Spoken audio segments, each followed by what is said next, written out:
I actually come from a small city in Siberia, in Russia, and I can confidently say that I was the happiest child just because I was living in this utopian reality of being and raised by the most supportive and kind family and having the chance to do whatever I want with my feelings and my ambition and my dreams. And I was always very busy because also that's another part of how kids are usually raised where I come from.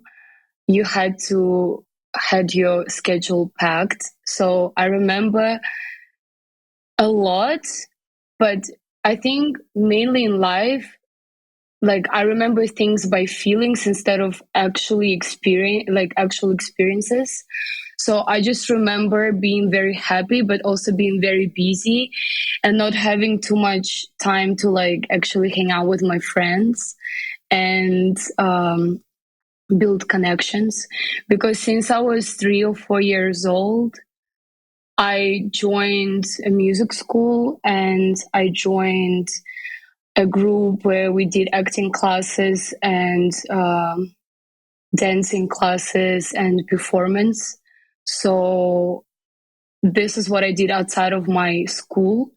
And then I also had 2 or 3 tutors studying English and other subjects. And I also, as soon as I finished my music school, I started to study design in art school for 3 or 4 years. And I was in my music school for 8 years.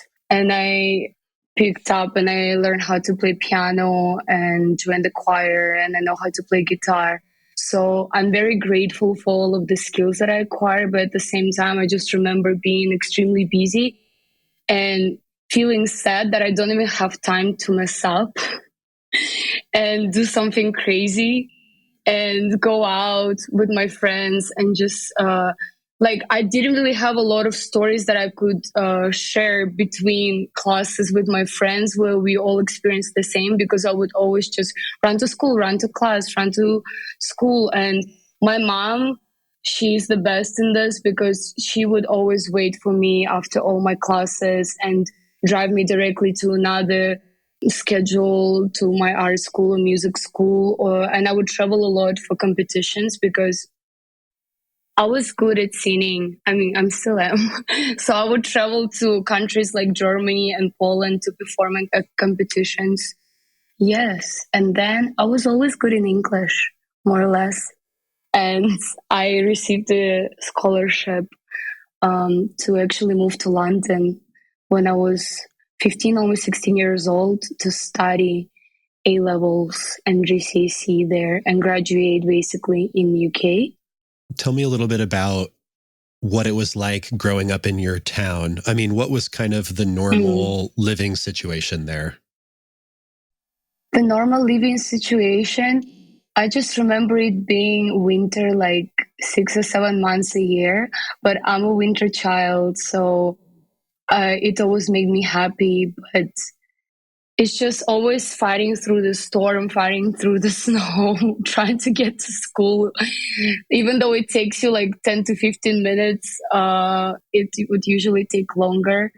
But day to day, I think that's why me being a child and having that packed schedule, I just remember being always being in my head and always focusing on the craft and always focusing on something creative. And all the other times, like apart from that, I would just spend time with my family and study. Yeah, I growing up in my town, I didn't know anything else. You know, that was my reality until I was 15, 16 years old. But it was just very communal. Like we would somehow all know each other. It was very small. You could walk everywhere, especially I lived in the center of the city. It was kind of like an experience and a celebration if we had the chance to drive to the nearest city, which was bigger. and we could spend like a weekend there because they had like a bigger cinema or an arcade for kids or like a cool restaurant. Otherwise, I didn't really have time to do anything else because I was just always busy studying and doing everything else. Is there a certain... What would you want to know about the Siberian experience? Just what are you curious about? Whatever you want to tell me about it. I mean, I feel like maybe Hollywood or things like that always portray different parts of the world in different ways. But maybe when people say Siberia, they think like you're either, banished to like Siberia or like, I have no idea, or that you're Eskimos in the snow. Because I think it can get quite repetitive, but it's the case with a lot of like suburban, like smaller cities around the world. It can get quite repetitive because you're friends with the same people for a long time. Your parents are friends with the same people since they're young, and then it's just this comfort that you have. But like my goal in life was always to get myself out of the comfort zone with everything. So I think that was also pushing me to like experience things differently and life differently from everyone else around me. So a lot of the times I always find myself being the most social person in the room, but also the loneliest, which is still the case nowadays.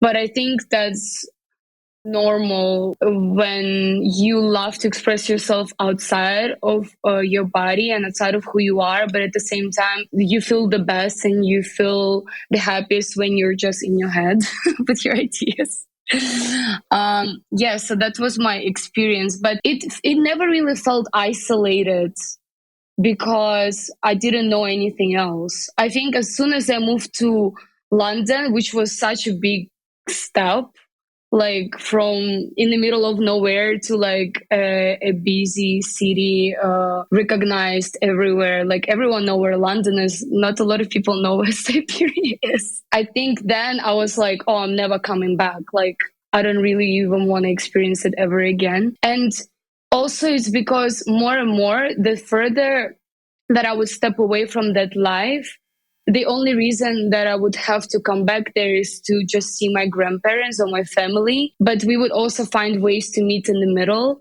But otherwise, I would lose touch with a lot of my friends. Like a lot of them moved elsewhere, but the people that didn't, I feel like we're living a different pace. Like it's all about the pace. The things that they experience and the amount of things that they experience in a month, I experience in a day. And that's why I think it's so interesting just to, this is when I recognize the speed at which we live with social media and just the schedule that you're exposed to when you're being an artist and the deadlines and everything. I'm sometimes jealous of these people because I wish that I had a little bit more time to be a little bit more present and to experience things and recognize my mistakes, because it takes episodes in our reality like COVID where you actually physically forced to stop and like make some lessons in your life. Yeah. I wish you could meet in the middle, and that would make things easier for me to connect to where I come from, because it's all about the people. It's not really about the physical space, I think, for me. It's one of the complexities, I think, of being an artist, which is you need time to be introspective and to experience things, because that's generally what you pull from into your work. But when you are a successful artist, you can get so busy that you are just working. And I think that the analogy of filling up your cup and then spilling it out, and that balance is really hard once you really get started. Yes, and it's also because as much as I love my family, also the mindset that they inscripted in me is that I need to always be on top of my game. I always need to do the best. I always need to be up to date with everything. I always need to be busy. It was a lot of pressure because I'm also the oldest child, and I think that's why also I was unable to even acquire the skill of like just stopping and taking the time and doing nothing and reflecting on the things that are going on in my life. Now I'm better at this, I think. But it took a few arguments, I think, more or less with my family and especially with myself to be able, like, I'm allowing you to stop and slow down. Like, you don't need to rush anywhere. There's enough time in this world to do everything. And if something goes wrong, then it's not meant to be. And for me, was for the longest time was the hardest thing for me to experience is just to like take a step back. Is part of that Slavic culture? They're all, I mean, generally, they're all very like hardworking people. Definitely.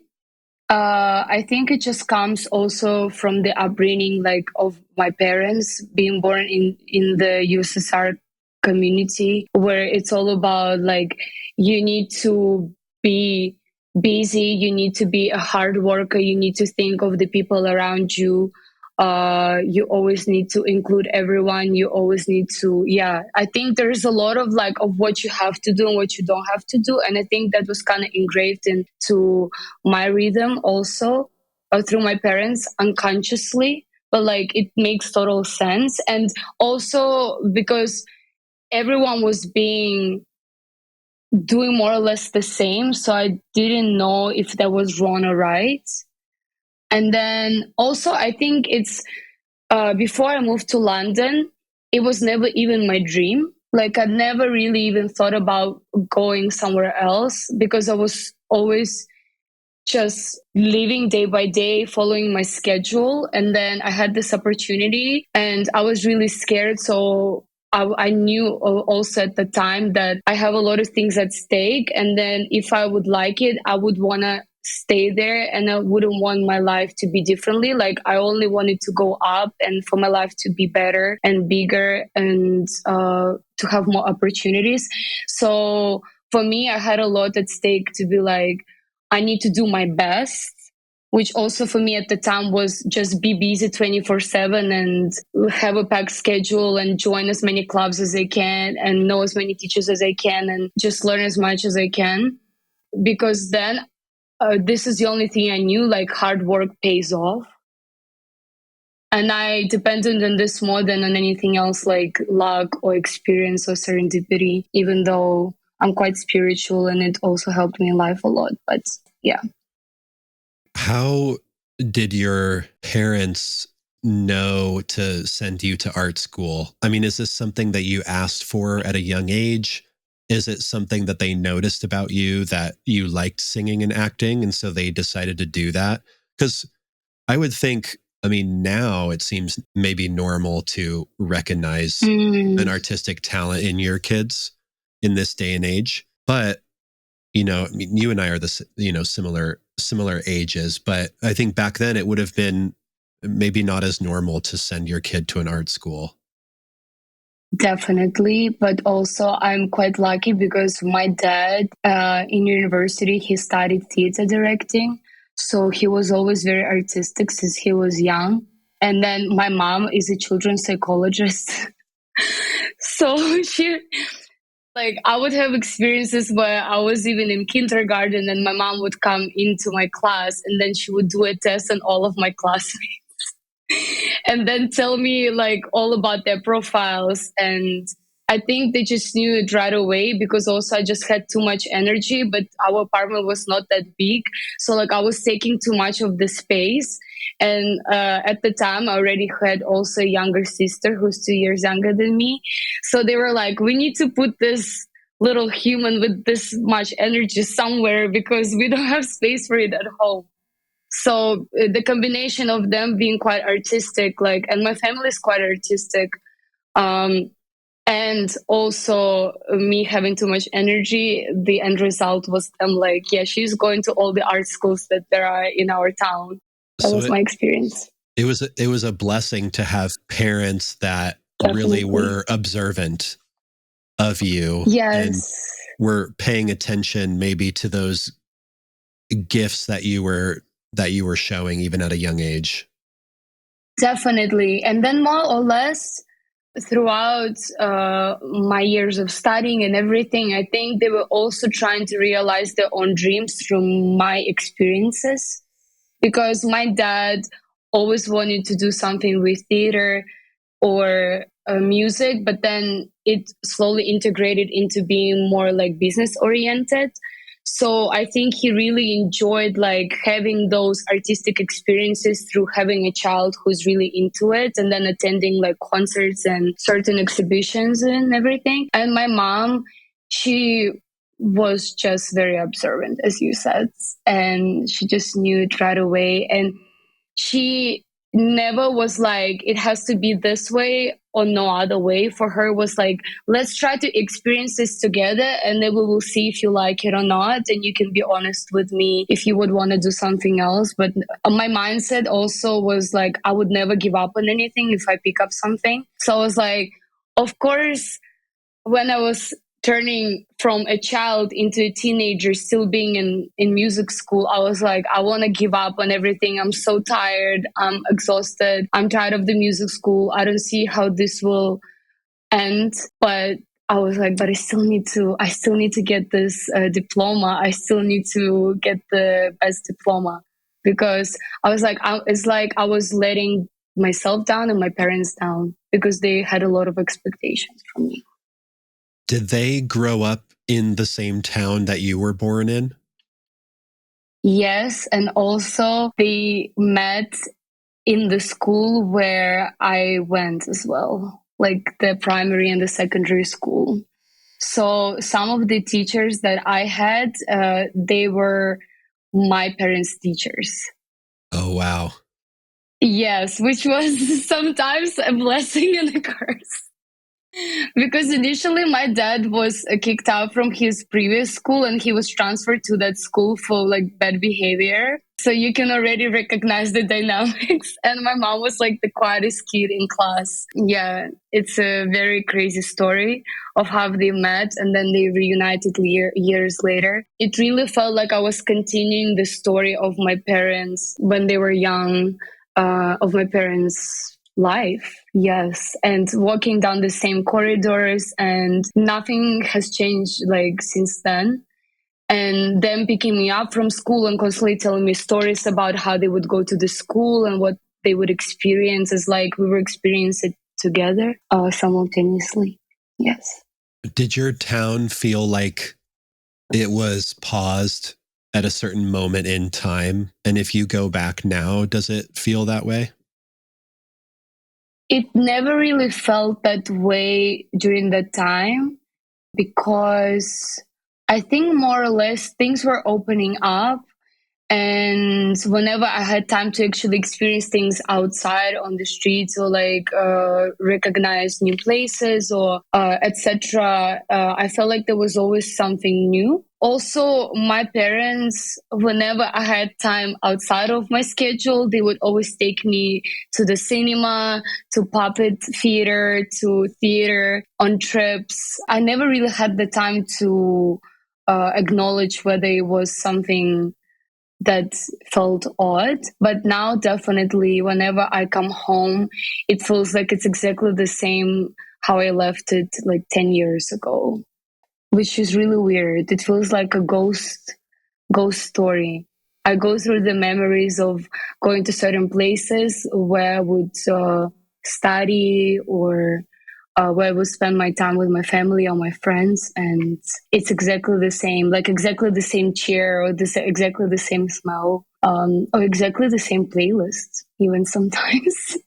Because for me, whenever I have an association with certain city, or whether it's place, or it's always about like the 3D experience. I don't know if it makes sense, but if you would mention something to me, the first thing I would associate it with is like the smell or the sound, or just the feeling, or like even the temperature. Was it cold? Was it warm? So this is how I generally remember like things in my hometown. Does that make you reminiscent of those memories? Is it something that you cherish that it stays the same, or is it something that you wish to be different? I think I cherish it to be the same, because there's not a lot of things, at least at the moment in my life, where I can say that it's very stable and concrete and I can fully rely on that, even with work and relationships. And the craziest thing, I think, is that I've been talking about it a lot with my friends, but I don't have a sense of home anywhere. Like, even when I think about my hometown and my old apartment where I grew up, and whenever we would move, or like even my grandma's apartment and everything, it doesn't really gives me a sense of home. And I haven't really experienced it since I moved. So for me, always the sense of home and comfort and stability is in people. I don't really need a physical space to have this comfort. I think it's more about the person. Like, if it's my grandmother or my childhood friend, or even a woman who would work in my music school at the reception. Like, if I would go in there, she's still there, even if it's a different school, it would still make me feel the same. Yeah, and obviously my family. Do you think that's one of the reasons that you're drawn toward photography? Because it is capturing a certain moment in time, and you really, I mean, shoot people. That's like the main aspect of your work. I think so. I didn't really think about it before. I think also because it was a very natural transition through me doing theater and acting. And then I studied cinematography and directing in university, because I also realized that I have desire to not only be in front of the lens and in front of the audience, but also behind, because I had a desperate need to be a storyteller, because I always loved to tell stories. And it's still the case until this day, and it will be the case. So for me, I think it's definitely about having this experiences with people and attaching so much of myself and of who I am as a person and my emotion to a person, and then trying to tell that story. So photography felt like a very fitting medium to use at the time. And I was, as much as I remember also myself, like even studying photography in high school in London, I was always drawn to photographers like Gregory Crutzen. I don't know if you know him, an American photographer. And his photography is very cinematic. So even though it's a still image, there's so many things you can decode, and there's so many ways of how you can reinterpret it. And that's what these are the kind of paintings I also loved when I studied art, like Renaissance paintings, where there's layers of subtext and hidden clues and references to the past and the future. So I think it was very like natural transition to photography. Do you remember the first time you picked up a camera? So once again, it's all connected to my family, because actually my dad owns cinemas in Russia. And I would always go to the cinemas when I was young, watching 5 or 6 movies a week, just like absorbing everything from all the countries. And my favorite room was in one of the cinemas where they only had like 30 chairs and 30 seats, and they only showed movies from festivals and independent movies. And I would always call the front desk and I would ask, "Oh, did anyone book the ticket today?" And they would be like, "No, Renata, for this time, there's no one there." And I would just go and experience things alone. But also because my grandfather, my dad's father, was a photojournalist. And in that cinema, I would always come a little bit earlier, because they had a glass window of all the cameras of my granddad, like hundreds of cameras and camera equipment and wires and film and everything that my dad put as a exhibition space. I was never allowed to touch any of the cameras, even though of course I did, but I had the chance to absorb just like the story. And I never saw my grandfather because he died before I was born, but I felt like I had this connection with him through the equipment and through his photographs. And I still have the photographs of him in his atelier or like in his studio, fixing all the lenses and adjusting like certain points in the camera, like in darkroom. So then naturally, one of the first ever gifts when I had the chance to pick a gift for myself from my parents, it was a camera. And then, yeah, I started shooting all my friends, all the experiences, record all the videos, do home videos, like all my presents ever to all my friends and my family members for all birthdays and all different occasions were videos or photo reports or like photo books. Because I felt like that would be the best way of how I can express like how I feel. It's cool that you have a sense of family history that you're almost able to carry on, in different ways from your grandfather and your father. Yes, I definitely don't want to feel that pressure. Of course, yeah. But naturally, it is, yeah. Did your father ever show you, or were you able to see your grandfather's archive of photos or different stories that he worked on? Is that something that was still around? No, not much. I couldn't really see much of his work in the newspapers and the archives, but I was able to see his equipment, like I said, and also like photographs of him in his studio, but that's about it. I think a lot of it got lost in the moment while they were moving, or I'm not really sure. We never really talked about it. Yes, unfortunately. But I have a very vivid imagination. So there are certain moments in my life where I felt like I've experienced things, but I never did. But it's because I imagined it in my head. So I think at the time, even when looking at the cameras and the equipment, I would just imagine certain scenarios in my head and I would think that that is true. But now that I think back, it wasn't. But so it's hard for me to distinguish between reality and my imagination. Yeah. I can only imagine that your grandfather, as a photojournalist, would have lived through a really interesting and maybe even intense moment in the period of Russia in general. Definitely. And I know that he was one of the few people in his circle that traveled, and which was very difficult at the time. But we still, until now, my grandmother has a lot of little souvenirs or even like pieces of clothing or some equipment that my grandfather brought at the time from different places that he traveled to. So that's why how I was also able to collect a portrait of who he was as a person, like through objects. I think that I'm having a session right now because now I realized that the book that I recently made, that I had the signing for in Korea, was also a portrait of a person through objects, and maybe that's why. Like now I'm connecting the link. It was always like a quest for me. I always like going on the quest of putting together a portrait of a person through their space and their objects. So I think that's how I was able to also know more about my family and my grandfather. I think as visual artists, that's an important part of our process, is piecing together a story or a belief from different objects. The way that we place those things together is how we do storytelling. Definitely. And also because it's challenging.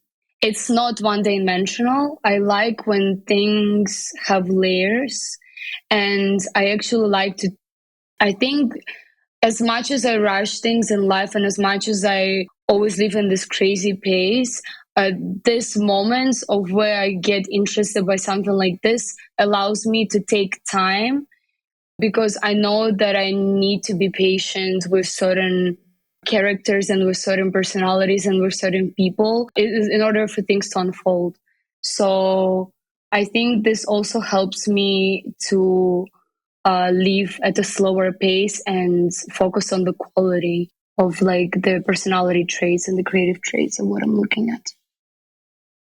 When did you decide to move to London? And then at the time, were you focusing on photography? I mean, I know you mentioned, you went to school for cinematography, but was photography a focus then, or was it the thing on the side that you did in your free time or with your friends? When I moved to London, that's why that's when I finished my high school. And there's the UK system is when you have your A levels, is like the last 2 years of your high school. You're able to pick certain subjects that you like the most. So I picked English literature and history of art, film studies, art, and photography. But photography for me, honestly, at the time, it was like, sounds like an easy subject. I think I can just pass it easily and get an A. But that's the subject that I was the most interested by in the end. And also, props to my amazing professors, because when I was in Russia, I was never really interested in school. I was always a good student, but I felt like my life existed outside of school because I had so many other extracurricular classes. But when I moved to London, I finally acquired love for studying and research, and it was very, very fascinating because my photography teachers, they would just throw like piles of books at me, and I could not approach them with any idea without having to back it up with some reference from the past or some amazing artist or like a movement. So this way I was able to really look at the world 360 and recognize a lot of talent from all over the world, and also attach some dimension and purpose to anything creative. So that's why I think for me, love for photography began through research and discovering a lot of these amazing artists, and why they choose photography as the medium to translate how they feel and what they want to say. And also through technicality. I was always very technical. So, because fortunately we were very lucky to have a dark room, so I was able to learn photography from scratch, how to make the print, how to develop a print, how to make a selection. It was very hands on and it was very emotional. And then obviously I was able to also pick up a digital camera and learn how to use a digital camera. But my experience began with film. And once again, all I can remember is the smell of the dark room, the sound that the camera makes when the roll is finished, how you open the lid, how you take it out, like the kind of music my professor was playing, how they were dressed. And yeah, I think that's why it made me feel a lot, and that's why it's so important to me, to who I am.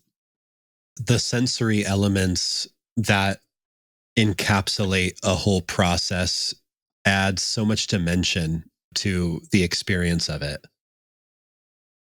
I think with anything, even right now, when I'm exposed to new artists and new work, because we see so much of everything new every day, and it's so hard to filter things. For me, the goal is to really have a connection at an emotional level. I know it's maybe a lot to ask when you see new things at the speed of one new image per second. But my goal really, at least daily, like whether it's a photograph or a video or a text, and have a connection, and feel like I have the connection with the person who created it. And same with the fashion brands. There is so many brands nowadays.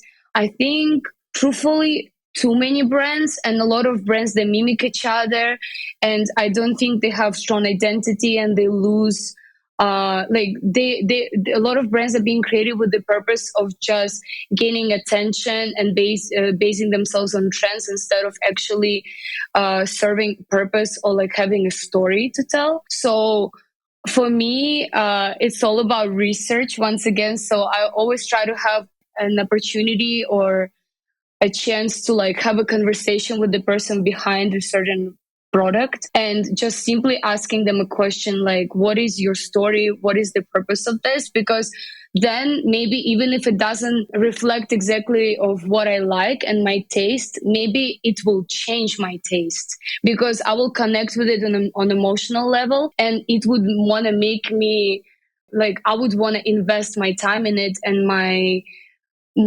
emotion and my feelings in it and grow with the product. So like same for me still comes like to photography or video.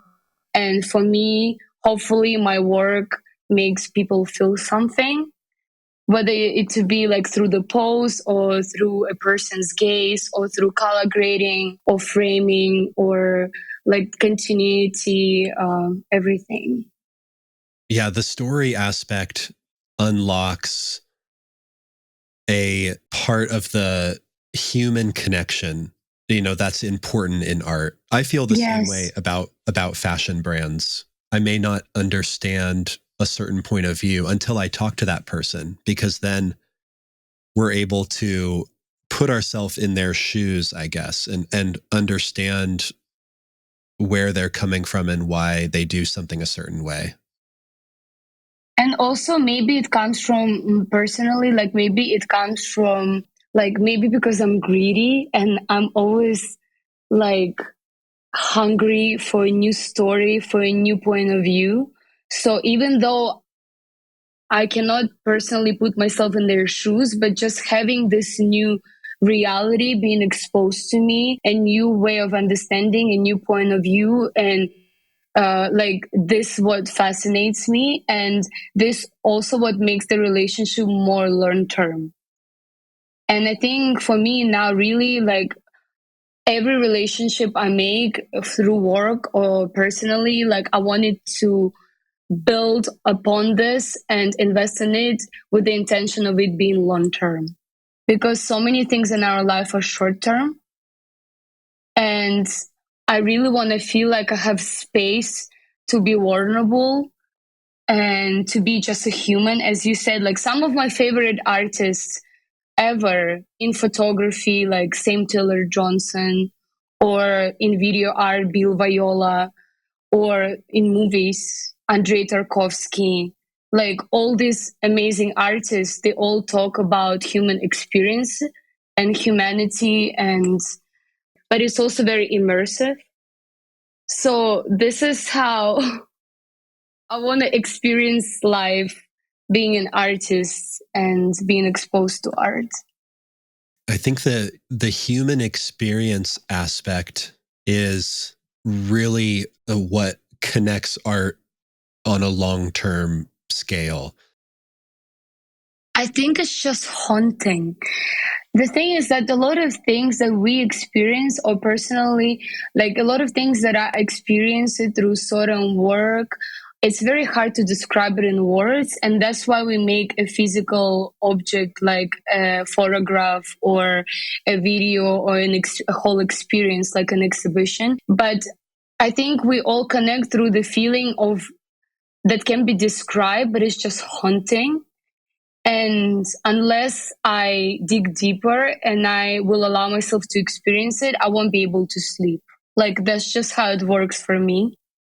And just to get to the point of like the core of why we are we are as humans, but like through whether it's be immersive art or photography or just a piece of metal in space.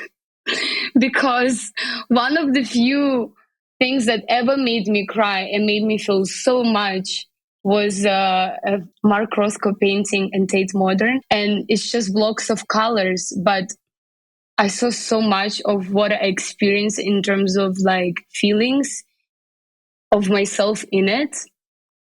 And I don't really want anyone else to understand it, but I wish that people would experience it also.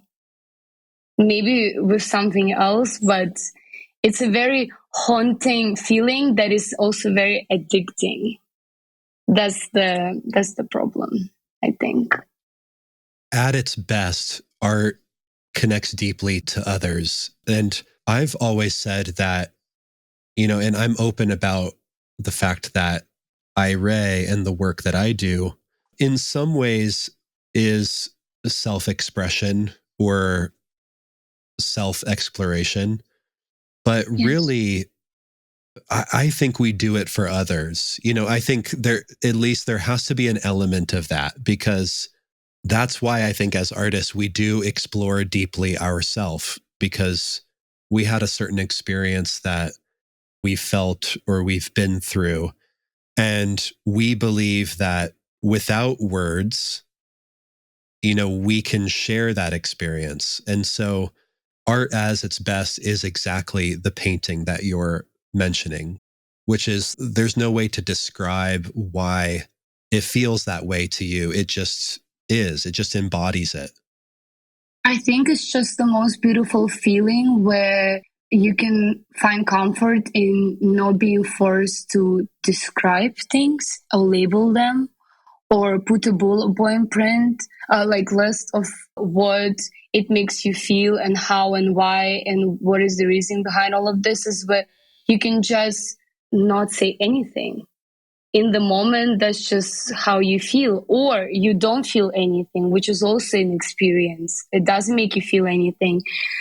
Also, the reason why I would always strive to put my work outside of like digital space, as much as I recognize the opportunities given by the digital space and social media and the way that we can connect with different artists around the world and we can learn so much. But for me, like having a piece of work in physical space and forcing people, not forcing people, but like people taking the time to take a shower, to put on their favorite perfume, to drive to an exhibition space, to walk up the stairs, to enter the space, to tell themselves, right, like now I'm going to allow myself to just be a part of this experience and I'm going to forget about everything else that's going on outside. And just them physically standing in space in front of the piece of work, feeling the size of the scale of the work. Is it small? Do you need to come closer? Is it bigger? Do you need to come further? What is the framing? How is the lighting in space? Everything. And then that's why it's just nothing can beat that. Nothing in the world can beat that experience. And then having the chance to put my work in that way, in space, and then having a conversation with people in the moment and actually seeing the reaction on their face and seeing the way their eyes shift and where they go. And do they want to talk about it? Do they want to just keep it to themselves? Do they want to take a moment? Does it make them feel anything? Does it make them feel a lot? It's just the most amazing and addicting feeling in the world. That's why I think I also do it, because for me, it's always in the end about just connecting with people and storytelling, and always about possibly teaching something, like sharing experience, sharing my background, sharing certain stories that would maybe not connect with 100 people, but even if it does connect with one person, it already makes a difference. Do you remember the first art hero that you had, or like that artist that really blew open the doors in your mind of what was possible within photography or, art as a whole? I think also just being a woman and being an immigrant and traveling so much and being forced to express who I am in different languages at different times.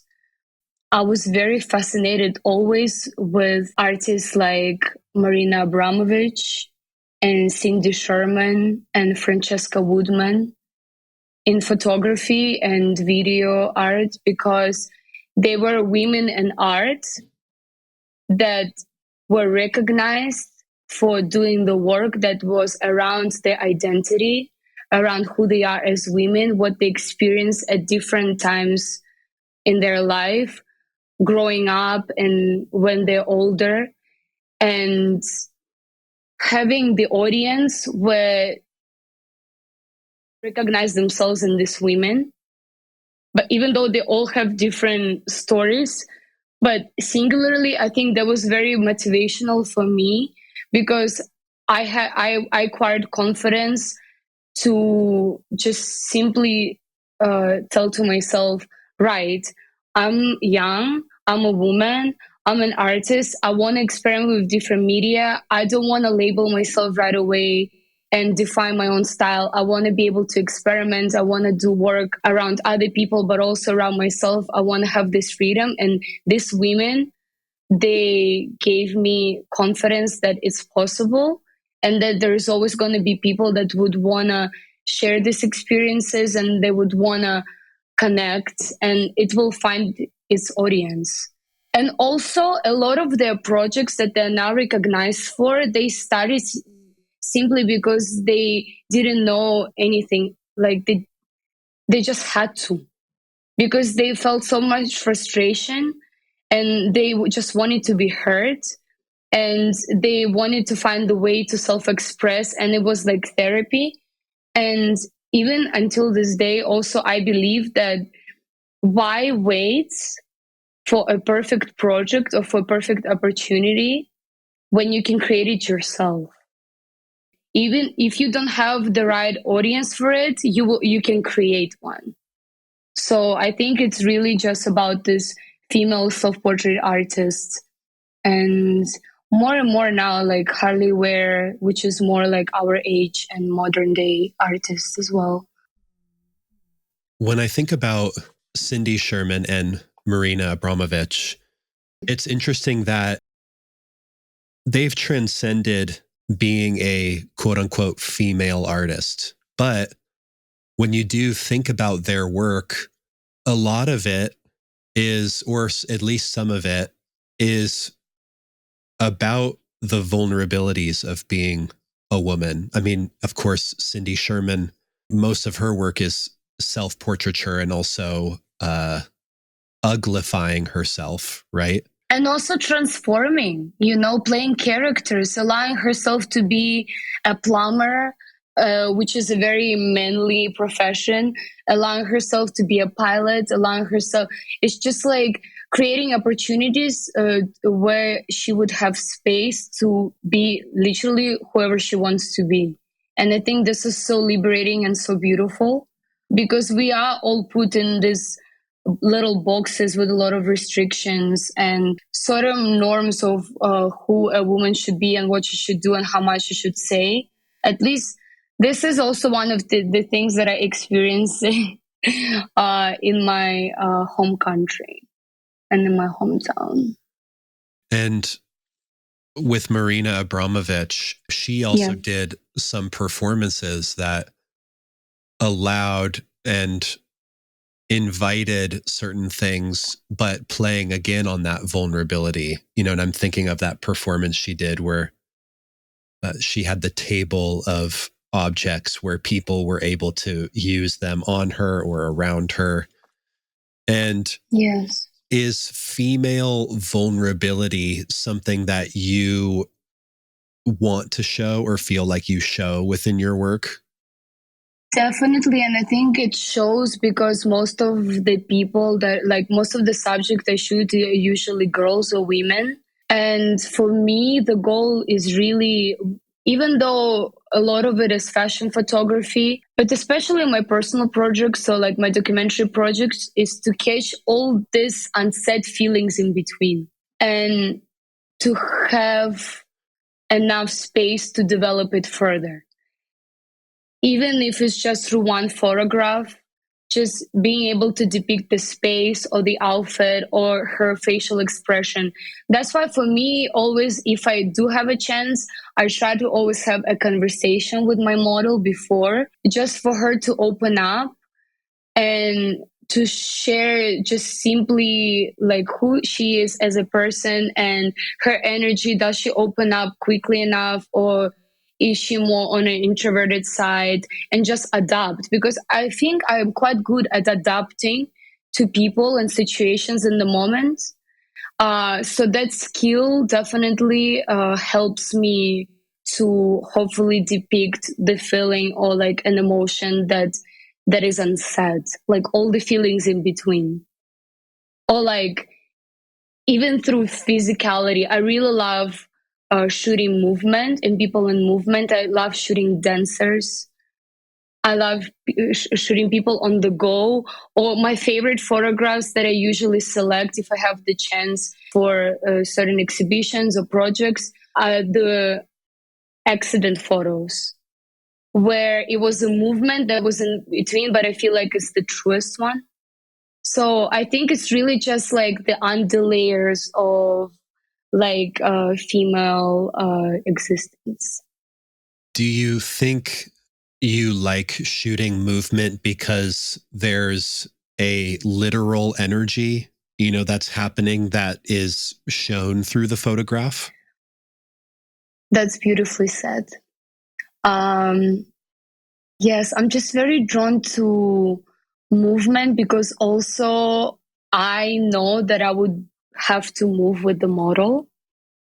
And it's one of my favorite things to do. I would never lock myself to a chair and just shoot from one corner, or like make myself comfortable. Like the more uncomfortable it is, the better experience I have. Maybe it's just because simply what I'm drawn to, but I know it's because that I would be able to also have more dimension to experience shooting from portraiture to full body and like mid waist and then different angles. So I think it just gives me space to really like direct more than anything, like direct a scene, even though it's just going to be a still image. But because maybe it comes from my directing background, it's I still want to have the experience of moving in space and like having the chance to move 360 around my object.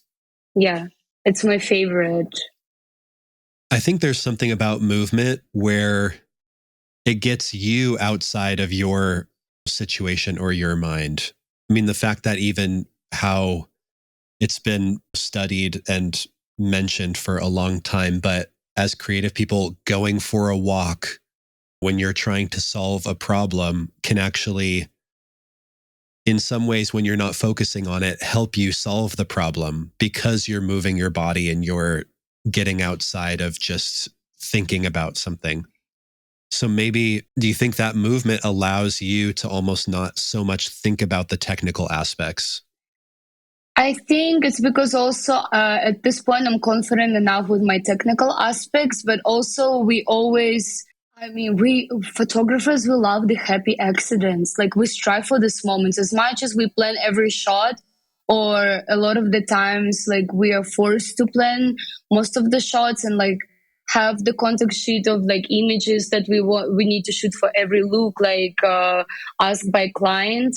Like, but the moments that we strive for the most the moments where we would have enough space to have that happy accident and to move in space and to discover something that we haven't even planned. I think a lot of the times now we asked too much, and we need to reference a lot of things. We need to kind of send like shot for shot of how things are gonna look.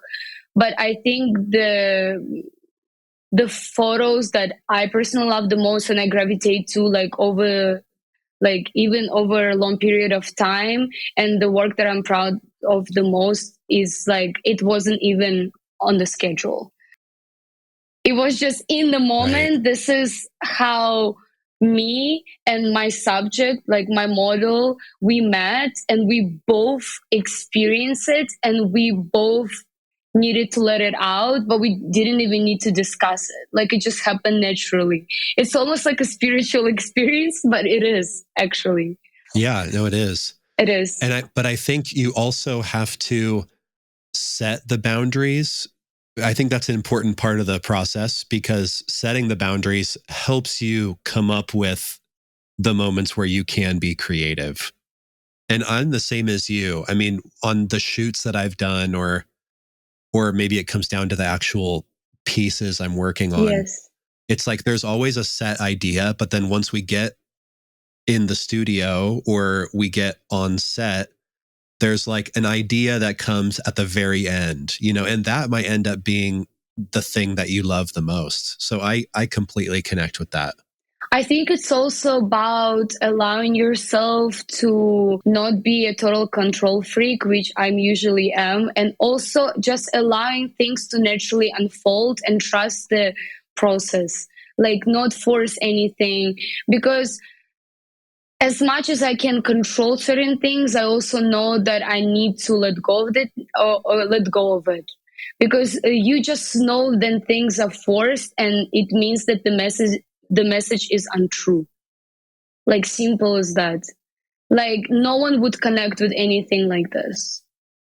The things that Right. people are connecting to are the ones that have emotion and have feeling and have movement in it. So even talking about movement in photography, one of the first like photographers who have ever analyzed movement was Edward Murbridge, and he shot like frame for frame at very, very fast speed, just movement. He was addicted to movement, and I did like a whole research on him when I was studying, because I think it's so beautiful that you can, it's just the moving image, but it's that like gap between moving image and still image. But he was shooting dancers but also horses frame for frame, and every single frame is a different experience, but it all exists in that very second.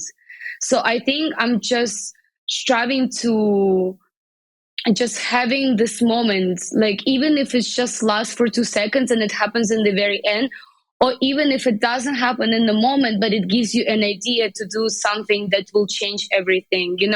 Everything is connected in the end, even the bad experiences, and even the shoots that go wrong, and you feel nothing, and you feel like the energy is not there, and you're not really happy with how the model moves, and like equipment gets broken, or we are running behind the schedule.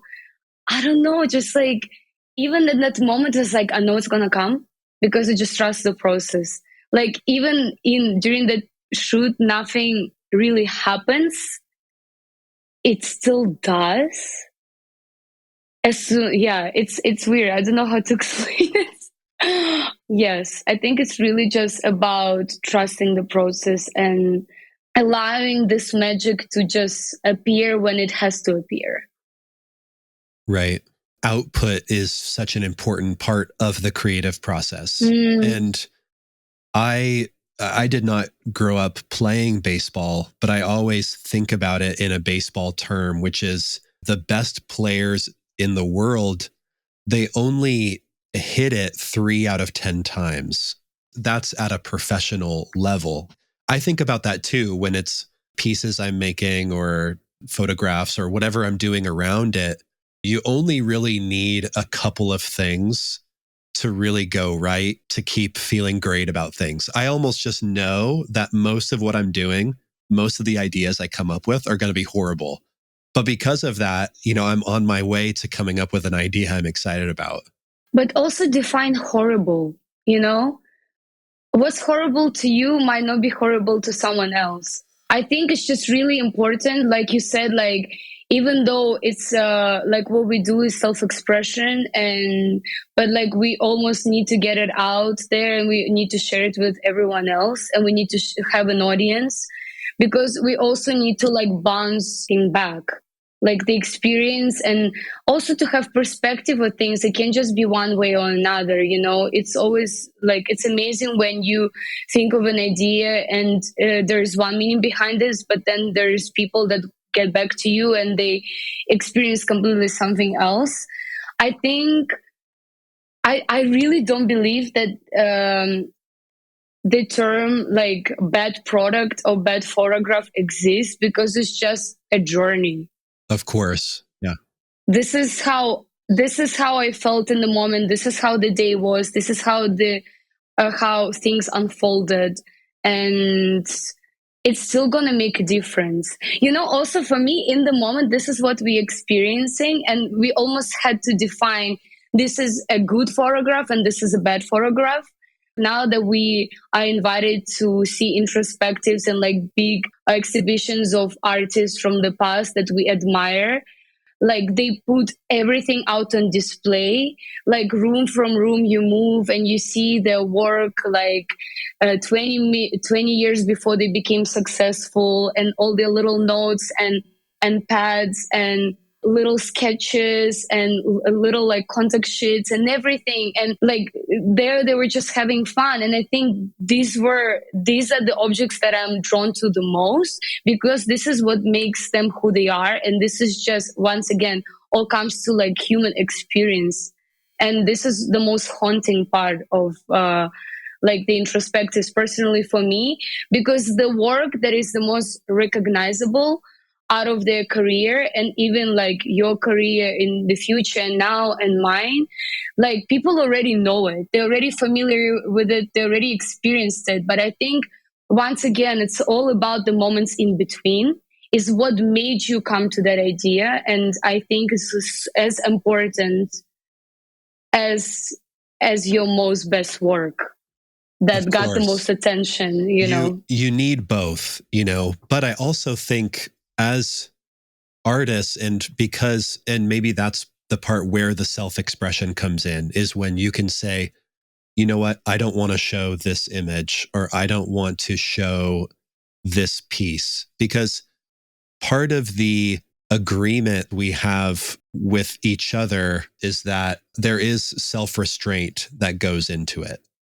There kind of is this like balance of what I'm showing you is kind of my preferred version of the idea that I want to share. I don't always think that showing everything is the best thing.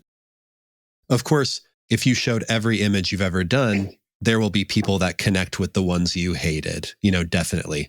But I think there is something about saying, like, just like a director's cut of a film. It's like, here's how I see. Of course. Maybe here's what I had to do from a mainstream perspective. Here's how I actually see my vision.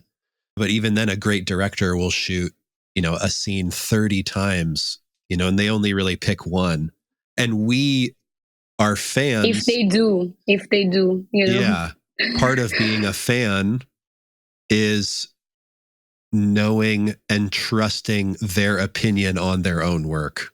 Oh, that's true.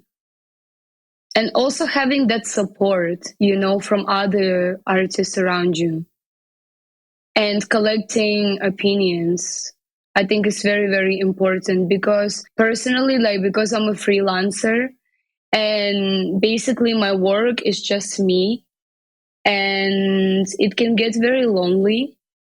And I think also you can sort of get lost on the way of like creating one thing or another. And even though it's amazing to have the opportunity to move from team to team with different shoots and work and experience a new environment, it can get really lonely. So I think it's very beautiful when you genuinely able to connect with artists, where you have this support unconditionally, and they're able to like guide you without really interfering, and not having any bad intentions also, because it can get quite competitive. Yes. This, when you're also able to reveal more of yourself. I think there's different versions of who we are as artists, because there is one version that is just me with myself. There is one that is like a director's cut that you show to an audience, like your product and the product you're selling, or you're trying to reveal. But there's also the in-betweens. There is like the people that you're inviting in the process, and you want to have their feedback, and you just throwing everything at them and like, this is who I am, what do you think? Do you like what you see? Tell me honestly. And I think this is why I was talking more about that kind of experience. Yeah. The community aspect is important, and that's that trust between each other, which is when I'm working with a team, and I say, what do you think? It's that trust built over time. Because what we don't need as artists is to say like, yeah, it's great. You know, it's like, at least I don't want to hear that. Like, I want to know. No, it's like, you don't care. If you say this, it means you don't care. Yeah. Yeah. I want to know if you say this is great, I go, okay, I can feel amazing about this aspect of it. Also, like, you always want to have some, like, why. You want to have the why. Like, if it's bad, why? If it's good, why? You know, you got, like, it's always important to just elaborate and, like, just express, like, the aspects of why one, like, you think one thing is great, or maybe it's lacking something, but why, you know? It's always the why. Yeah. Definitely. Do you remember when fashion became an aspect that was really important to you?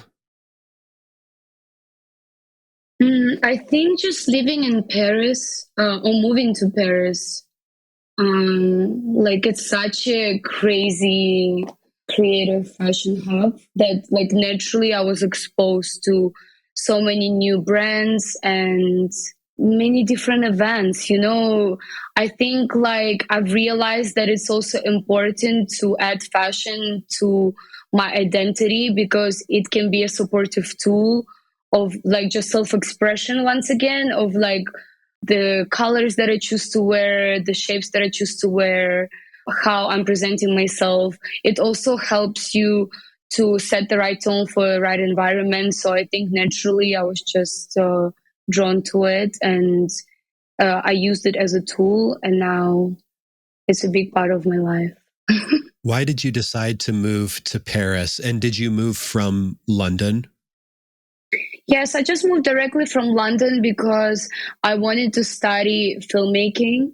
And at the time, judging from my friends' experiences, also studying filmmaking, they were older than me. A lot of the times it was just academic. Like, they would just ask you to write essays about films, which is amazing, and it's very cool to develop more like analytical side. But also for me, I knew already that it had to be practical, and I needed to be exposed directly, like, to how things done on set, and I needed to have equipment around me. So I was looking for somewhere where I would also have classes that is just practical.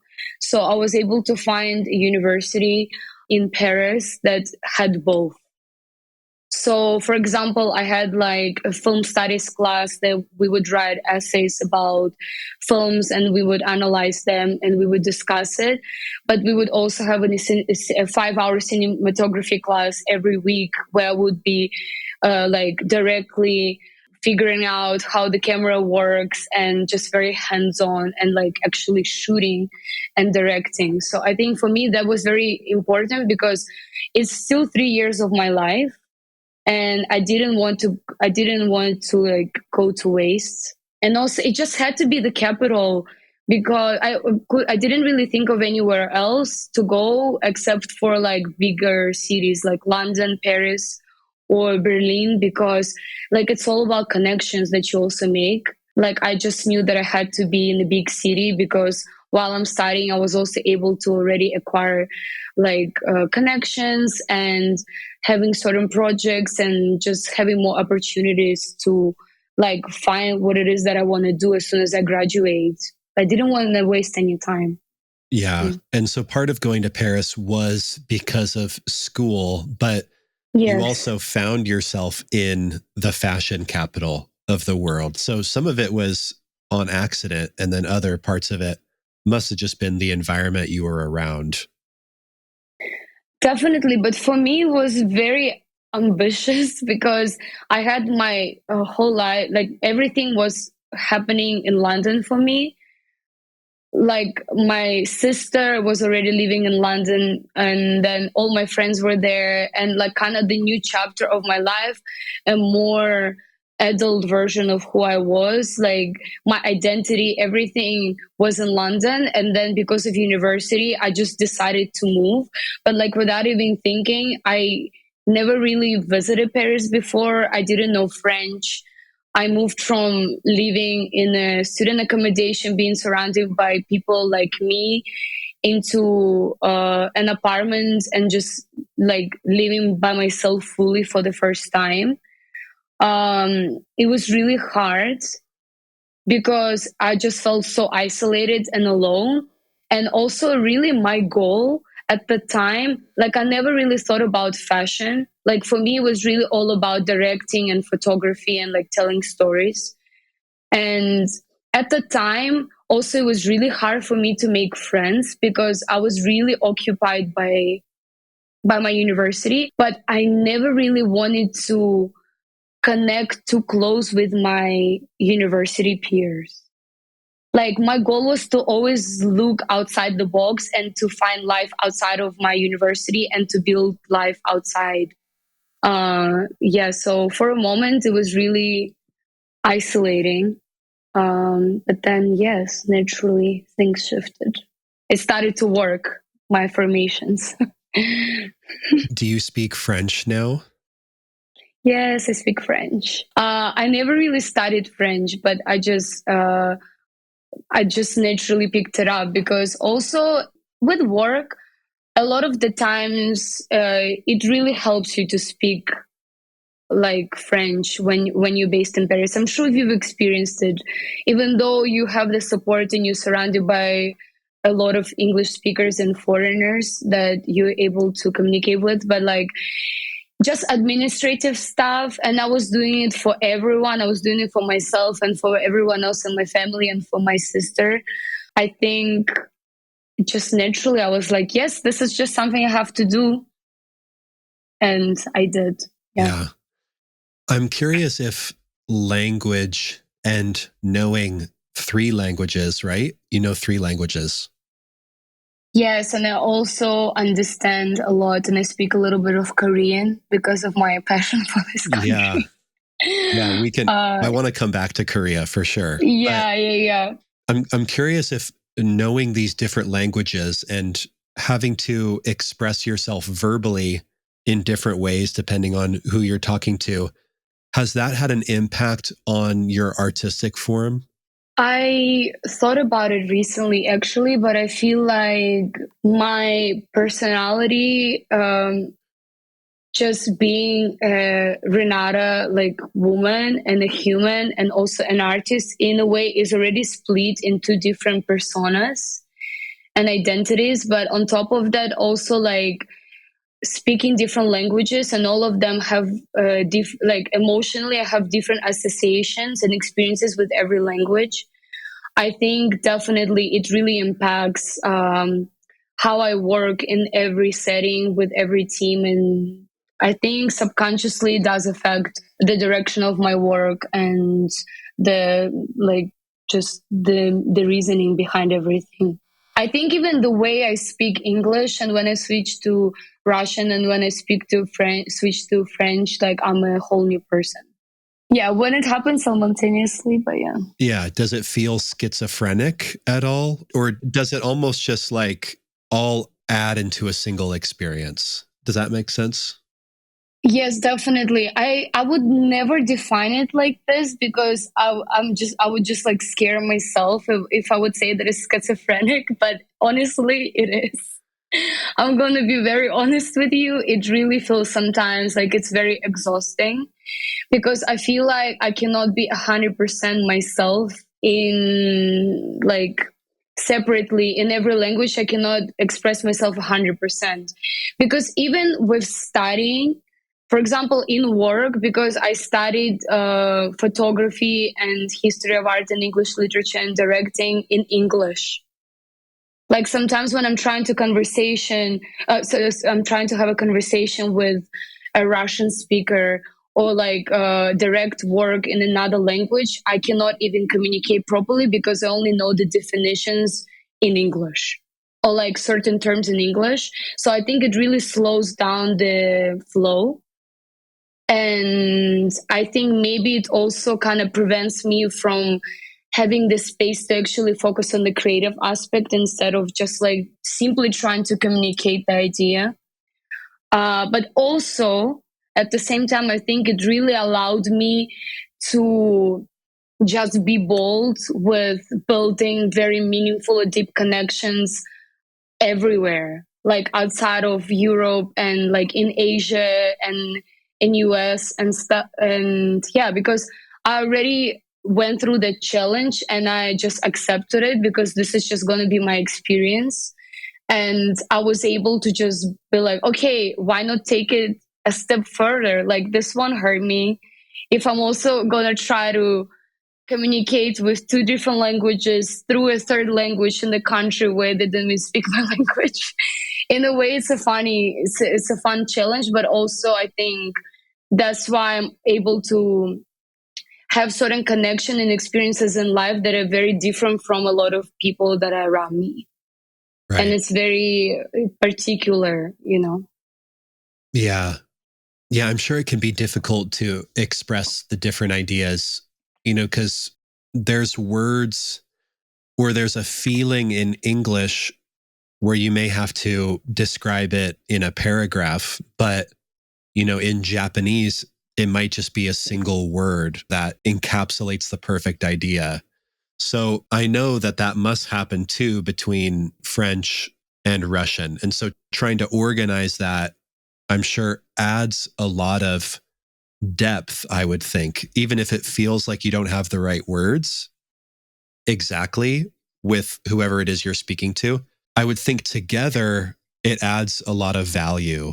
I definitely feel like I'm going through experiences in a different way than a lot of people that are around me. But also, I'm just trying to utilize all this, like the knowledge of different languages. I'm just trying to utilize it and turn it into tools. So, for example, one of the projects that I'm working on right now, that's going to be a video installation. The three scenarios that I created, I scripted it from my dreams, but I don't know why, but whenever I have a dream, which is a very rare thing, I usually don't have any dreams, but whenever I do have a dream, it's very vivid, and I always have to script it in Russian because I feel like it's just gonna translate in the most like natural, purest form. But then because I need to translate it in English for my team, and in order to translate and put the project together, I need to translate it in English. And in a way, it's better because it simplifies the idea. And then it's better for me to use it just to actually make a photograph or video out of it because it's not a novel. So in a way, I was able to like just use it as a tool, but I'm still learning, definitely. And also, my goal in life is to learn at least 3 or 4 more languages because it's just my favorite thing ever. Because the way that you can connect with people and just places just by knowing the language is just a whole another level, like to me. The depth, and I think for me, it's all about the depth. Like, if I can go further, in experience a certain connection, then I will, and I will learn the language for this. Yeah. It's fascinating how have you ever heard the term empath, like when referring to a person? Yeah, of course. I feel like you at least have that. You're probably an empath, or you at least have aspects of it, because while you sometimes feel like you can't truly be yourself, depending on the situation, you are always trying to let others be themselves, whether it's learning Korean so that you can speak to a Korean in their language, or if it's like speaking to a model so that they can feel understood, before a shoot. I'm recognizing that about how you work and how you treat others. Would you recognize that in yourself?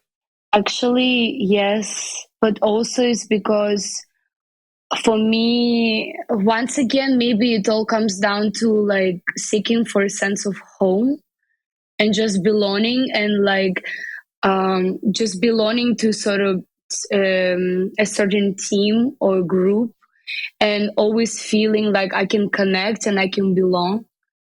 And the craziest thing, like me traveling to Korea for the first time and actually finding the sense of belonging and finding the sense of home that I couldn't even experience in like 6 or 7 years of my life in France. Just because I have the knowledge of their culture and the language, and I'm able to seek that depth that allows me to like emphasize, like you said. And also because I'm in a way not forcing people to do the same in return, but I'm expecting people to do the same in return. Like maybe because this is something that I want to experience, the kind of attention and attitude towards me. So this is also what I'm trying to project. Like everything has a purpose. So in a way, you're opening the door or doing your best to open the door for others to feel comfortable because that brings you comfort. Yes. The more vulnerable it is, the more human and empathetic it is, the more comfortable I feel. Like also, I already mentioned it, but like I was always exposed to music, and I was always doing music, and I was writing music. I released an album when I was really young in Russia. I was always writing poems, and like I stopped doing that because it was that space that just it was too vulnerable for me.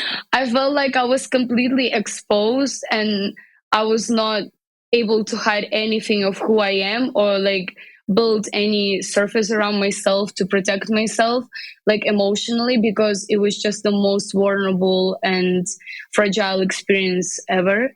I'm still trying to get back to it, but for example, I would never make a profession out of this. Right. Because with profession, comes a lot of like consequences and just reality. Yeah.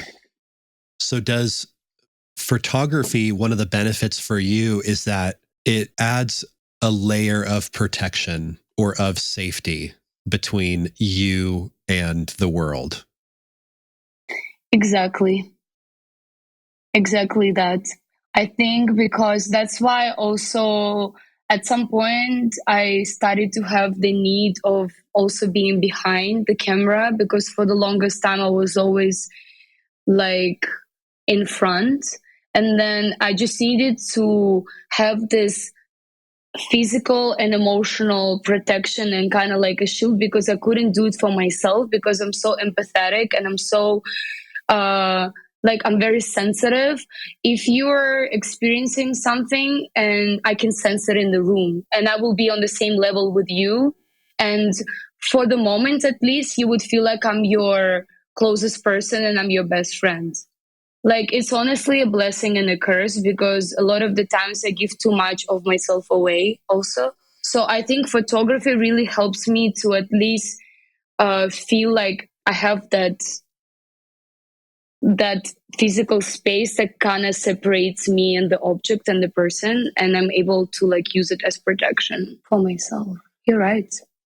Do you think part of your search for home is that because you feel a certain distance from your family or your history in Russia? Is it because you left at an age that's really formidable, leaving at Yes. 15 or 16? What is it that makes you feel like you don't have a home?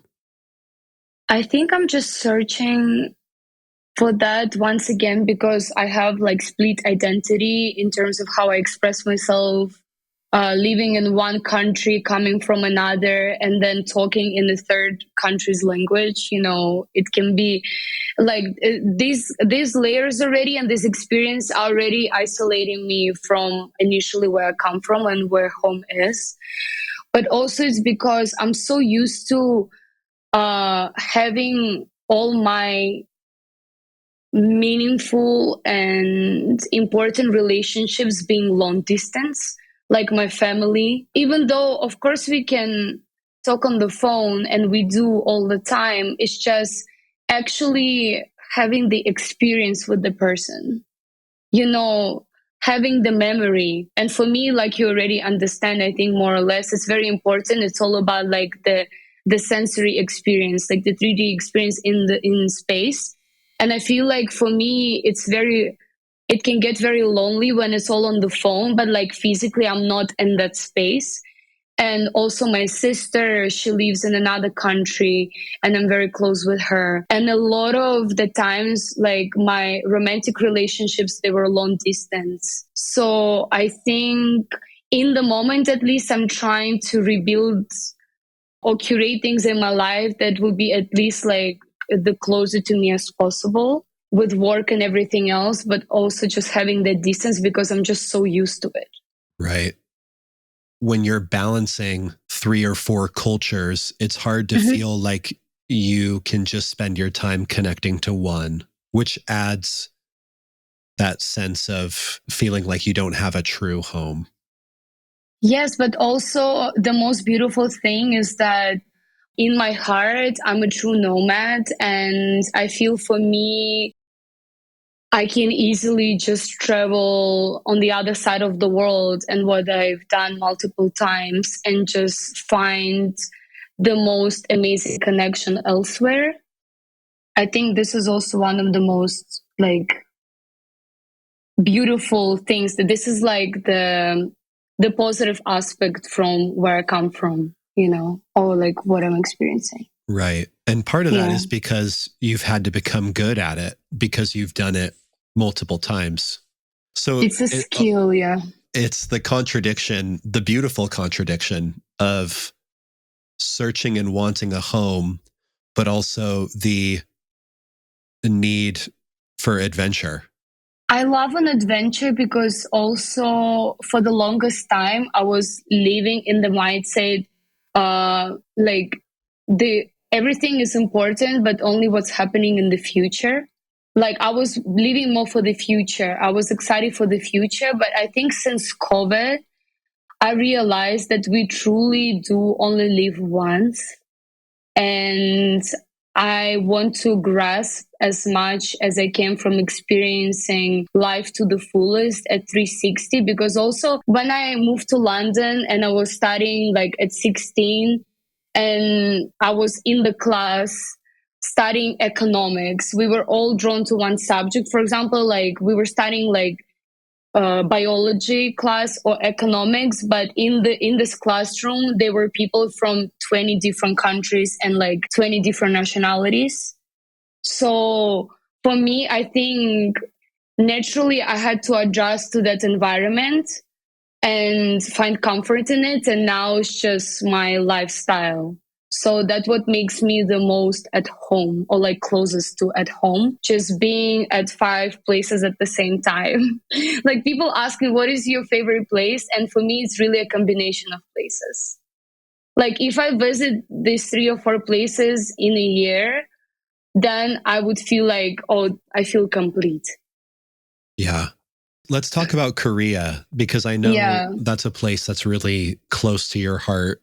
Tell me about the first time you went there and kind of how it's become a place that you've really connected with. So it all started because of my amazing teacher in university. Also, we had this class where he would just show us films from all over the world. And this way I was also able to fall in love with films with subtitles. Because also in Russia, like all the films that I ever saw in the cinema, and I went a lot, they were always dubbed. Like this is how you say it, right? Like with the Russian voice. So I think it was one of the first times where I was like, okay, not only it's a foreign film, but it's also a film in a language that I don't understand. And I need to also read as well as I need to hear. And they need to have my full attention. And I actually need to be just drawn and really focus. And it was so grounding, the experience. And I discovered amazing directors like Michael Haneke from Austria, or Von Kar-wai from China, etc., etc. Yorgos Lanthimos from Greece, that we love because of Poor Things, but actually Dogtooth is my favorite movie, and Lobster, and so many more. And basically that summer I was back in my hometown because I had to see my family during vacation, and I was just so bored.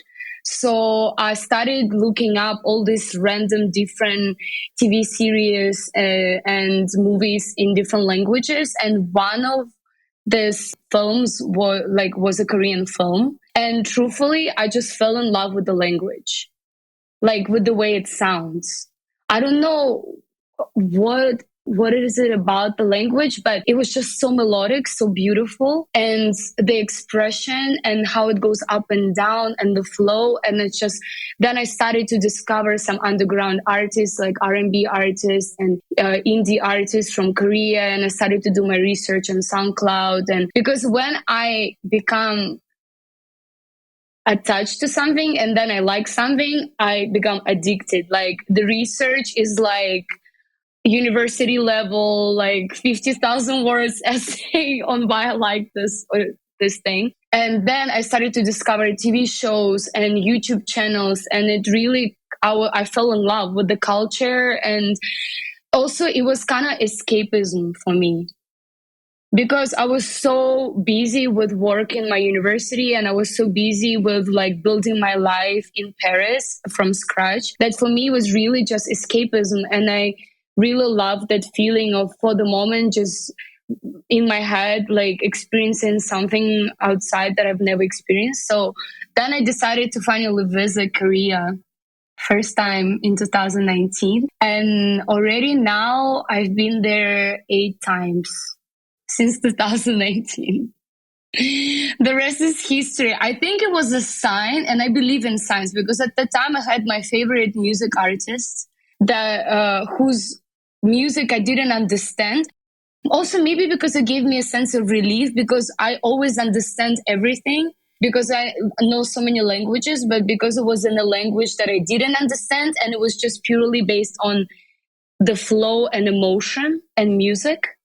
You know, I think that's why I was also drawn to it. And I don't know how, but the first day when I arrived, like first time ever, first day I arrive, and then I see a promo post about the launch of the new album of that artist. So my experience began by putting my things in the Airbnb, and in 2 hours I was in the club seeing that performer live in front of me. And then I was just like, I mean, you know, I'm home. Like, yes. And now we are friends with that artist. And, you know, it's just crazy. And it goes back to what you were saying earlier about how you feel connected to memories because of feelings and experiences. And so you've also attached Korea to like this first experience and a feeling when you were listening to the music. And so by the time you actually got there, it had a connection for you, which you've since been able to blossom into doing a show there and like releasing a book. And tell me about that and that experience. Yes. So once again, because I just love Korea so much, and I was able to find comfort in so many relationships that I've built over the years with people. And even though we don't know each other so long, they were always so kind to me. And there's always this like sense of community, which I think was the perfect balance between what I was missing from being born in Russia, because I feel like the way that a person exists in Europe in the modern day is very individualistic. That's why also it even enhances even more the feeling of like being lonely, because everything is just done for you and you think of yourself and it's very singular. But I feel like in Korea and in Russia, it's very all about like also the people around you, how they feel. So it really resonated with me, who I am as a person, but also like my background. So when I decided to do my first show and like do my first solo show, because I participated in other group shows before around Europe and elsewhere, but It was really like the goal was to do my first solo show. I knew it had to be in Korea because honestly, I just knew that I would be welcomed with more affection. I was somewhat scared to do this in Paris because I feel like, especially when you're a young artist and when you trying to do something as ambitious, because the scale at what I did, my exhibition was very professional and big, but I think that it would have not been taken as heartwarmingly. It can be really tough, and a lot of the times I think also people just experience, like, they express their opinion just to express their opinion, and it can be very negative without even thinking twice, you know. So I think I was not really ready, but in Korea I definitely still had no plan, but I just knew that I had to do it in Korea, and then I just started to build a project. And I was actually recommended to do a book by a bookstore owner and a photographer in Korea. He's my friend. His name is Iguno.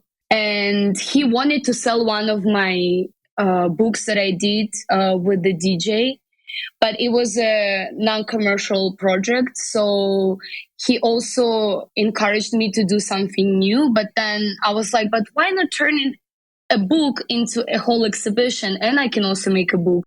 So it kind of gave me an opportunity to just start my research, and I really miss doing research. Like actually physically taking the time to go to the art libraries, also rediscovering Paris through these experiences, like going from one area to another, digging through the archives and just looking at what people are doing, not just on the internet, you know? And what I realized is that the subject that I was missing was just like the simple subject of love. I feel like I haven't seen in a while a story or a project or an exhibition about just the pure essence of love. So, and I wanted it to be documentary because once again, I just wanted to connect with people. So I started doing the research on couples. And because I wanted to do it in Korea, my goal was to find a couple that is a mix between European and Asian. So I maybe found between 5 to 6 couples, and I was introduced to the couple that is the subject of my exhibition right now. And everything for my book and for my exhibition, everything was shot in 2 days. Wow. And yes, we literally met for coffee once. I pitched the project to them. They're very introverted people. I don't know how I was able to pull it off, but somehow it all came together, and they were very open and they were very vulnerable with me. And for me, the goal once again was to create a portrait on love, on a relationship that is a mixed race relationship, and to talk about it through not only through shooting them directly in the face, but also through their space. Like I shot their space. I did like panoramic photos of every room in their house, through their objects, through mementos, the experiences they shared, like his first flight ticket when he visited Korea, because he's French and she's Korean. And yes, and just talk about love. And that's how it came about. And then I already had all the photos ready, and I had my beautiful book designer who was working with me on the book, but I still had no space to show my work, and I had no plan. But then I was kind of, I don't know, I was really reassured somehow. I just knew it would happen because I know that I've put so much work into this. And I really believe in this project that it's all gonna work. I don't know, maybe it doesn't happen so often, but when it does, you just know it's gonna happen. So then I think just naturally, I just knew the right people to connect with. And I texted this amazing magazine editor, like it's an art magazine. And she told me like, Renata, there is this amazing space that was just open and it's not so famous, but the team is so amazing. And they're they're renting their space for exhibitions. It's in the middle of Seoul. It's super beautiful. I think you should connect with them. I was like, well, how about you connect me with them, and then you can also like guide and curate my exhibition. So then next thing I know, they're offering me the space for free. Wow. They love the project so much that they're willing to host my exhibition for 2 weeks. They also, I was going to self-publish my book, but apparently this exhibition space also have a publishing house between Berlin and Korea. So they also wanted to publish my book. So Amazing. their publishing house picked up my book, and I didn't spend any money on this. I just had to come. I just had to put everything together. And then all of these connections and all of the relationships that I've built over the years, they all came together because I was there for the people in the moment when they needed me. And now they were there for me when I needed them. One of my friends who has an amazing fashion brand in Korea, she offered to completely sponsor my opening and just do catering and flower arrangement and everything. So it was really like, I felt so touched and so moved. And then it was a big success. And no one expected it to be such a big success. And then I did an interview with ID Magazine because they connected, and JQ did the release on my exhibition. And everyone was like, a lot of people were like, it makes total sense because they knew me and how dedicated I am to Korea. But also it was nice to see a lot of people who were new to my work and to who I am. And they were like, why is she so recognized in Korea and why is she doing the exhibition in Seoul? Like, they were really lost. But everything just made sense. It's cool that you did a show and a book about love and how that ended up expressing itself in just the way that this all came together. Yeah, it was all about love. Honestly, as hard as it was, the only hard part about this was definitely just putting everything together, which is totally normal because it's work and it's the process. But otherwise, like, it was such a pleasant and amazing and elevated experience. And I could have been like more grateful. And now also it gave me so much confidence to move further as an artist who can do exhibitions, do projects, and showcase my work around the world and just gain this experience and be bold about pitching one idea or another, even if it's crazy. And the craziest part though is because I would receive emails from people, and I would like from different couples that are also like a different ethnicity, that are also mixed, like Asian European or American Asian, and they would find comfort in my work because I portrayed it as something sacred, and it wasn't necessarily just about the cultural difference or the distance. Like, it was definitely just about like the pure essence of love and the most important thing about the relationship. And it was really new also to find, like, to build this like small community of couples that have similar relationships to the relationship that my subject has in the book. Did the subjects, the couple in your book, the fact that they were shy and a bit, maybe not closed off, but the fact that they were unsure about this whole process, did that add a special element to the finished product? Yes and no, because I was still able to reach enough, like I was still able to reach enough trust with them and enough closeness in order to portray what I wanted to portray. But at the same time, it also challenged me to like find other ways to find that vulnerability in who they are. Like, if it wasn't directly with them in space when I was shooting them, then it would be through shooting their space or collecting their objects or the letters. Also, because I could resonate with it, like their relationship, they communicate in 3 different languages. They also communicated English, French, and Korean. And I would take the letters that they would write to each other in different languages, and I would kind of like elevate them and make it like a separate piece that people need to pay attention to, because I could also relate to it. So in a way, indirectly, it's also a portrait of who I am and the kind of relationship I would also experience with a foreign partner, you know? Right. Yeah. It's like what I'm used to. Yeah. Tell me about film. And you said in one of your interviews that short films is something that you're interested in. So tell me about going through that process and exploring this different medium that you, of course, are, very educated in, but are now experiencing for yourself. Well, right now I'm working on a new installation that's going to be my first solo exhibition in Paris, which is going to be around video work. And not only I scripted it from my dreams, but also I directed it, and also I'm in the videos. So I think in a way I'm trying to like replicate the experience of my favorite self-portrait female artists that I've mentioned previously, but also like to connect all the mediums that I love to useful self-expression and take it to the next level. But I cannot reveal too much about it right now.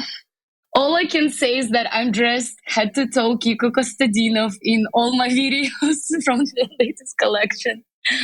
And it's going to be really fun. And I have an amazing curator who's working with me and who believes in me. She's from New York, but she's in Paris right now. But I directed a few short films when I studied in university. And one of them that was my final film that I had to direct in order to graduate was about like sexual harassment. And it was also about the female experience in high school. So you can see like the thread of like idea and the characters that I love to portray. And I also had the privilege to be invited to Cannes Short Film Corner with my film and to show my film at Cannes Festival.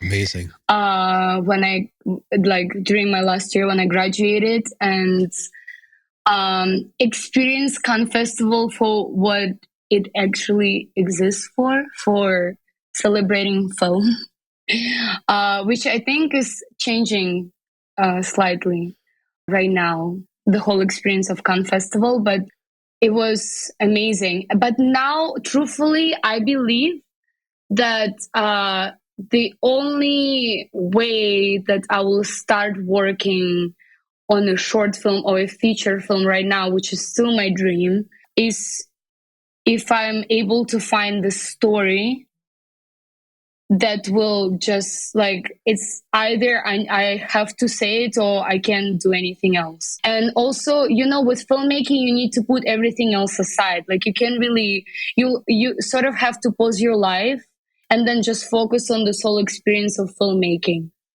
Because even me doing my short film, it was 10-minute film. It took me 6 months to make it because with casting, and we saw around like over 150 actors, and I only had 2 main roles. And then location scouting and like sponsorships, and it takes a long time if you want to make a quality product with post-production and the production period and everything, with color grading and mixing. So, and I want to give it 100%. And also I just need to have that story that would speak to me and I would want to spend a year on, making that story. Because also even in my university years, I feel like the most profound work I saw was from people that were twice my age, and they were my classmates, and they would just give up their professions. Like one guy was a doctor, another woman, she was a lawyer before, and they just decided to do film. They wanted to make movies and they had things to tell. They just had this depth in their life experience, and they just had the experience, So I feel like I need to take a little bit more time to grow as a human and as a person and just observe a little bit more, and it will all come together. And hopefully I'm going to make a film that would be something that I can be proud of. What was the experience of being in front of the camera again after taking a pause from acting when you were young? I really felt like I was auditioning myself in a way. I was nervous in front of myself, and I was nervous of how I would internally react to how I'm acting in space. And also because I had a team, even though it was a small team, but I had like on set, I had my videographer and makeup and hair and assistants. It felt new, but it also felt familiar. And also, I just truly missed it because a lot now, even with Instagram and everything, I shoot a lot of content, but I think it's very curated.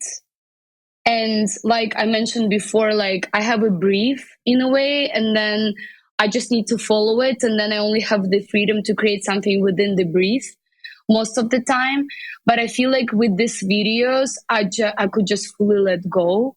And it's almost cathartic, and it's also an exercise.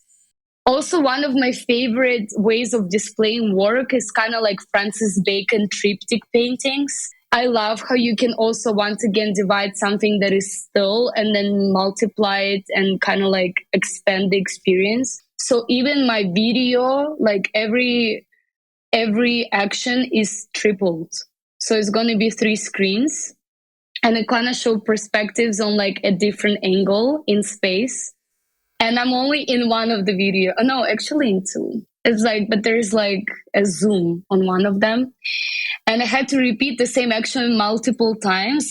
And my team recorded me behind the scenes.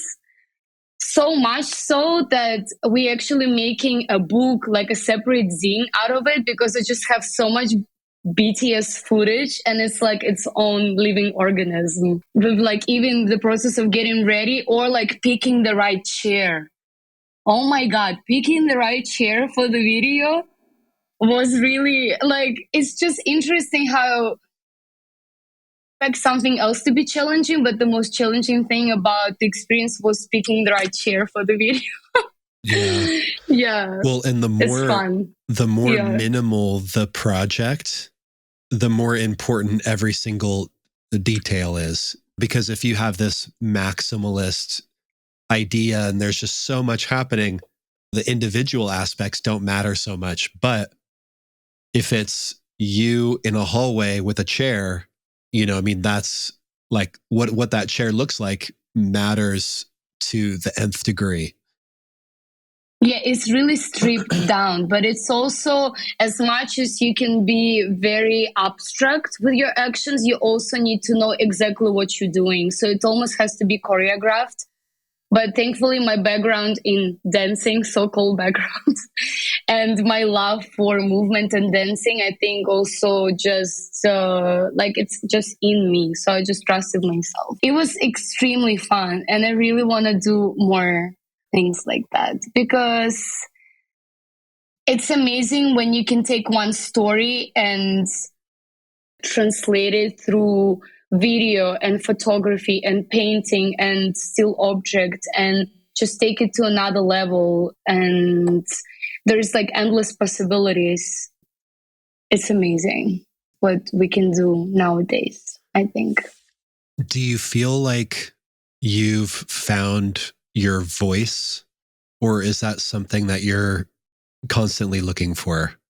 I cannot really say that I have found my voice just yet.